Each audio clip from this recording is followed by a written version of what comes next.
Hi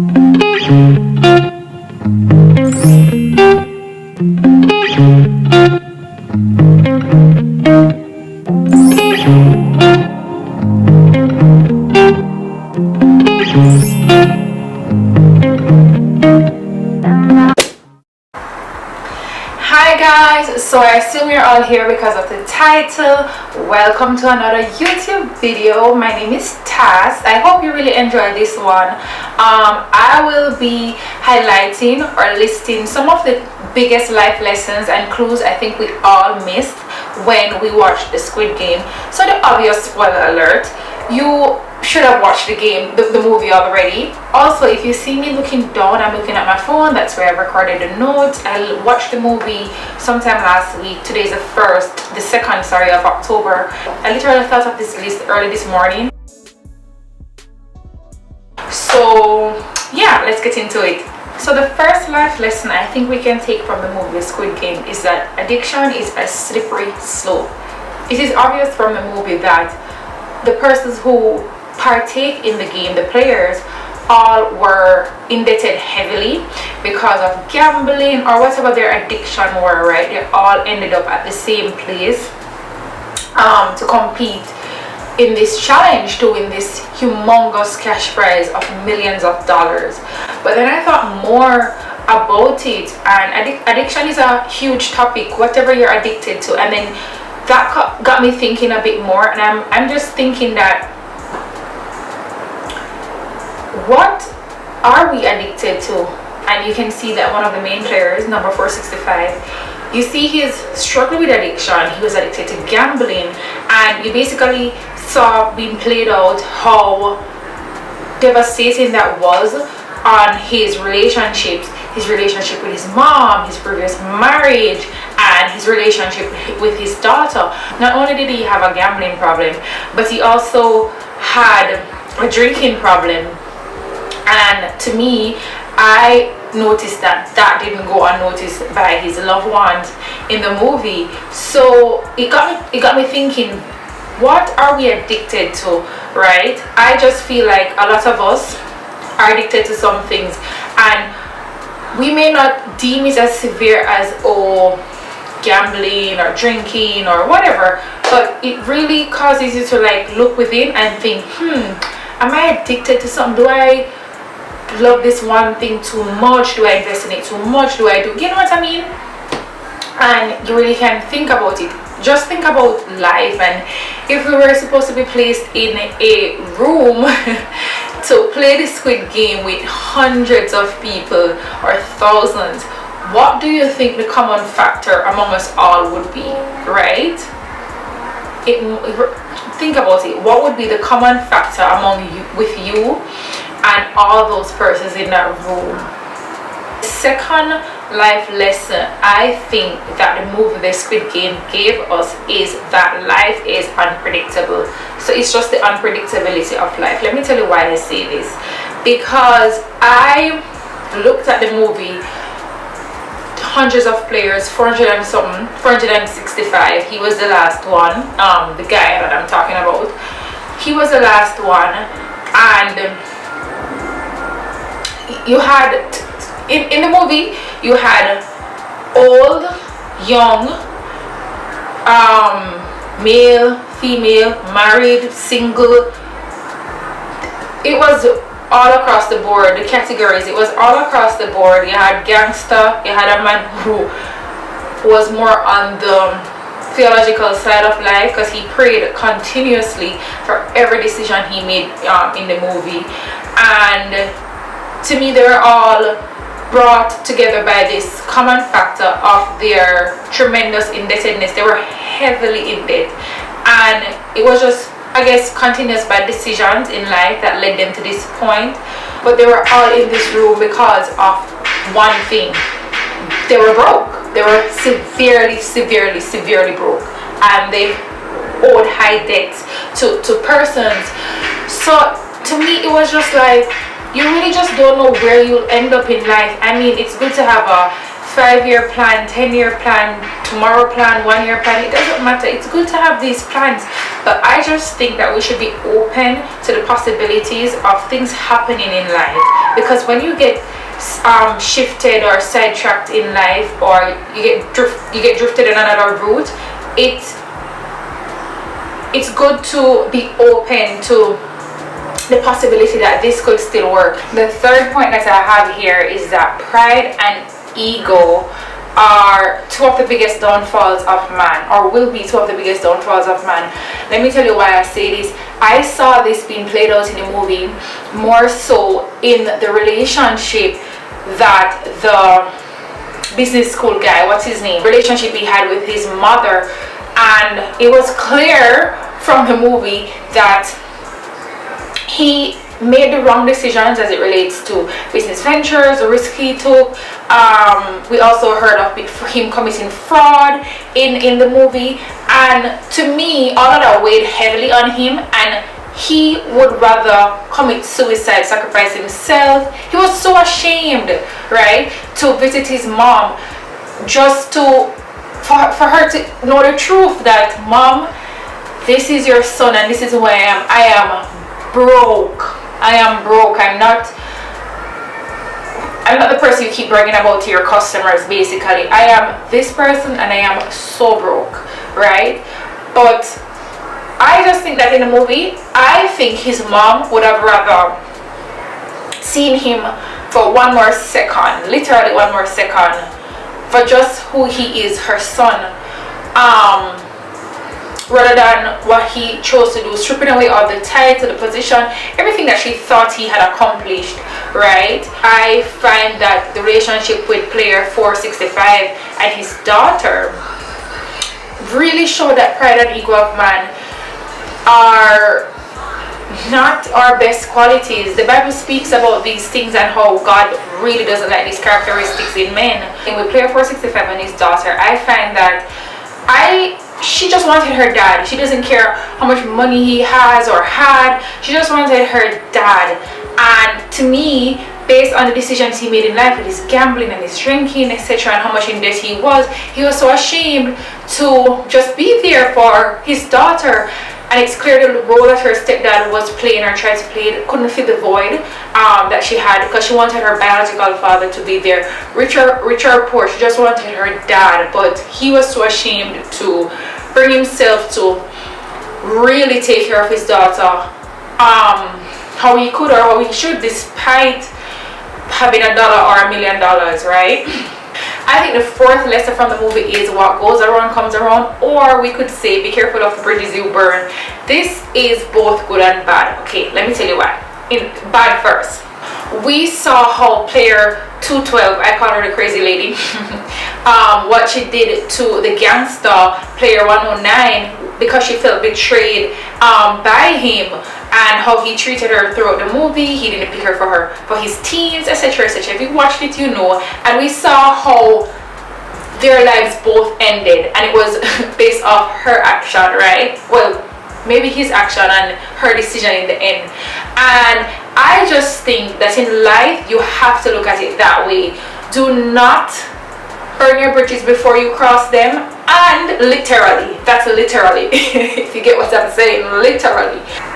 And in a good way with the same point, I just think that player 1 allowed player 465 to win the marble game. Yeah, you guys are going to have different opinions as to what really happened and the real motive behind player 1 at the end of the day, but I think it's the fact that player 465 was kinder to him or more caring towards player 1 from the beginning of the game, why player 1 developed a softer spot for player 465, and things turned out how they actually did, and it ended in how it resulted in how the movie ended at the end of the day. That's what I think.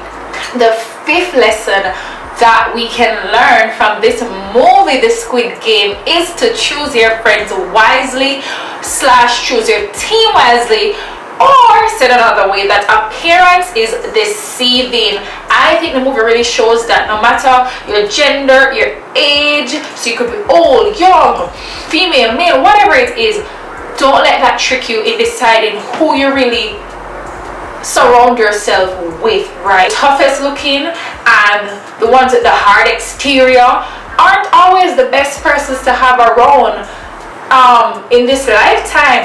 Sometimes it's good to surround yourself with others That's the fifth lesson I've learned from the movie The Squid Game, is to choose your company wisely, choose your friends wisely, or said another way, that appearance is deceiving.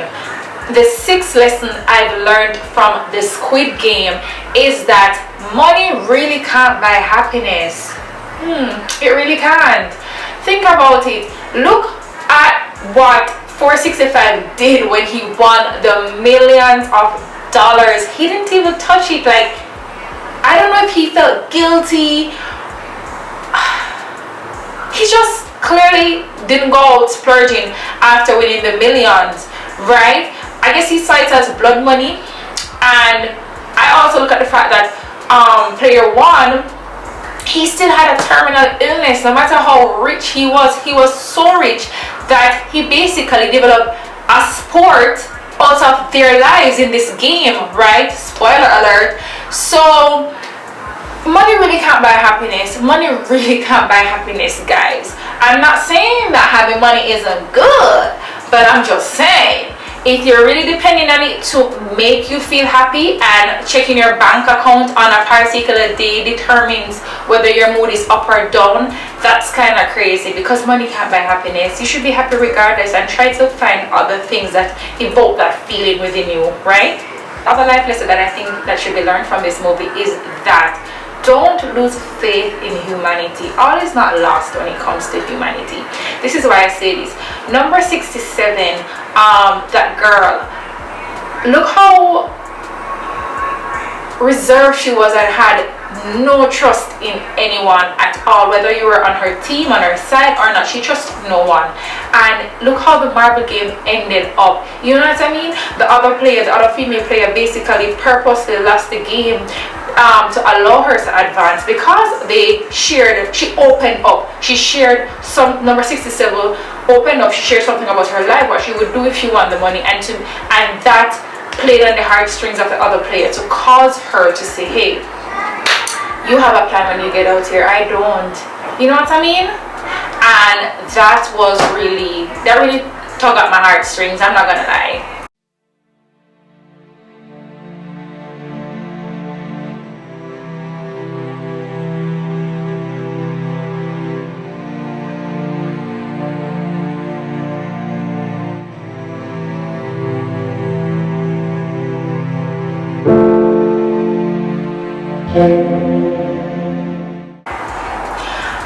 Also, towards the end, where we see that player 1 and player 465 met again after the game is over, and player 1 basically makes this bet on his dying bed with player 65 to say that if somebody helps that homeless guy out there, then I'll tell you all you need to know, whatever, if you watch the movie.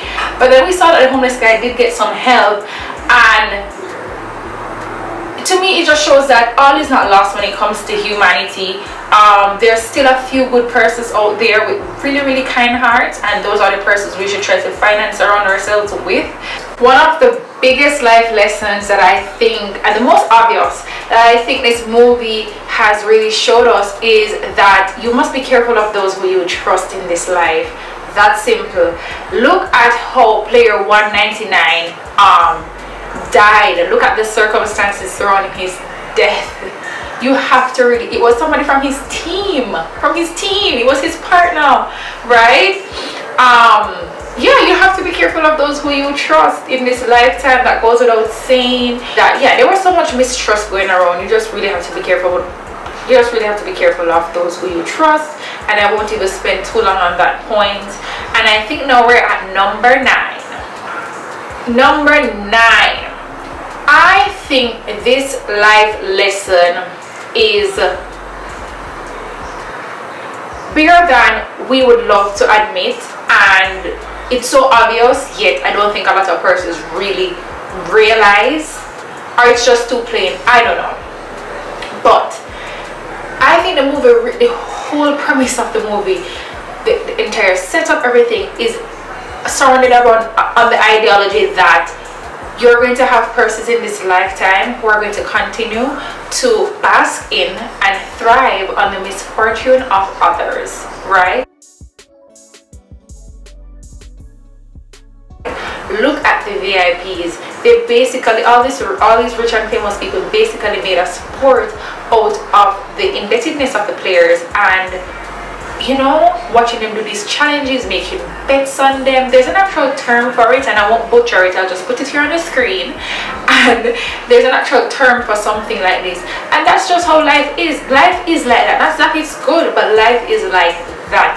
You're going to have persons who are going to strike at an opportunity when another person suffers an unfortunate situation, and that's how they are. You know the saying, don't kick a man when he's down. You have persons who literally, they kick you down, and they kick you while you're down.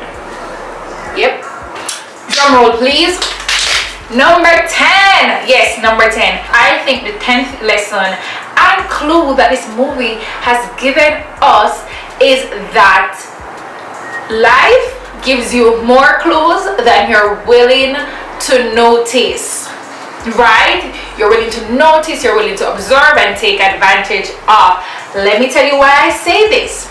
So, in the movie, the entire Squid Game is based on the players being frantic about what the next game will be. They're purposely kept out the loop, and you see players like the doctor who basically cheats his way to know ahead of time what is coming next, and you saw how that ended for him, right? It didn't end well. So they all want to know what's next, what's next, what's next. The most they're told at the beginning is that there will be 6 games, and yeah, you won't be told that. But this is what you should have noticed.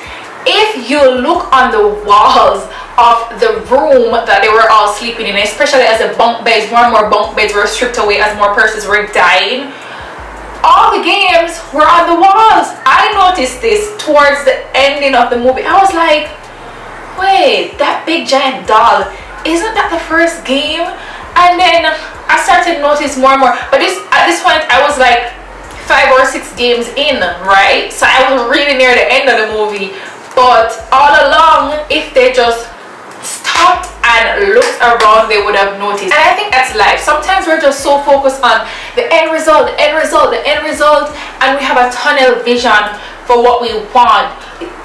This is on my to-do list. I have this plan. I have to get this done. That's all well and good because it keeps us focused, but then it's also good to stop and smell the roses, as they would say. Look around, observe. Who knows, like, what you'll discover and how something that's already in your environment and around you will help you with what your plan is. Because nobody's saying you should be sidetracked from your plan. We're just saying, I'm just saying, to be open to other options and observe, right? I think that was one of the most obvious yet not so obvious clues in the entire movie, is that all along the wall had all the games. And now that I think about it, I'll leave you with a bonus. I have a bonus point, so basically you're getting 11 points, right? Or 10 plus. I think another life lesson / clue from the movie The Squid Game is that we can all create our own rules. We can all create our own set of rules in this life. It's our life to live, right? Let me tell you what point of the movie allowed me to say this. Do you remember when player 465, well, all the players were given the honeycomb, I call it the cookie thingy, to basically carve out the shape, and they were all given different shapes. We saw how some achieved it, and they were supposed to carve out the shape without breaking the shape, right? Towards the end, especially as time was running out on the player 465, or most of the players that were remaining, you saw what he did. He started to lick the honeycomb from the back because he just felt like that was a better way to achieve the end result. So he made up his own rules as to how to achieve this. Yes, they gave them needles and a lot of persons went with obvious to carve it out, but then he thought of licking the honeycomb. So that to me shows that in this life you can create your own set of rules, to achieve the desired outcome. Also, in the marble game, the players are basically allowed to create their own rules, whatever they wanted to do to win the challenge. Yeah, so that's another life lesson I thought of like last minute. I was like, The movie really shows you that you're allowed to create your own rules in this lifetime. You really are, right? It's your life. So that's it, guys. Those are some of the tips that I took away from the movie, some of the life lessons / clues. As I'm here filming this video, I'm actually thinking of more now, like more thoughts are coming to me. But I'll leave it to you guys to drop a comment of any clues or life lessons you took away from the movie that you think others may have missed. I'd love to hear from you. Get this video to I don't know, thousands of likes, a lot of likes. I hope you really like it, and please share with someone who you think would enjoy this video. Either they've watched the movie already or they really should. Remember, this is a spoiler alert though. So thanks so much for watching, and bye.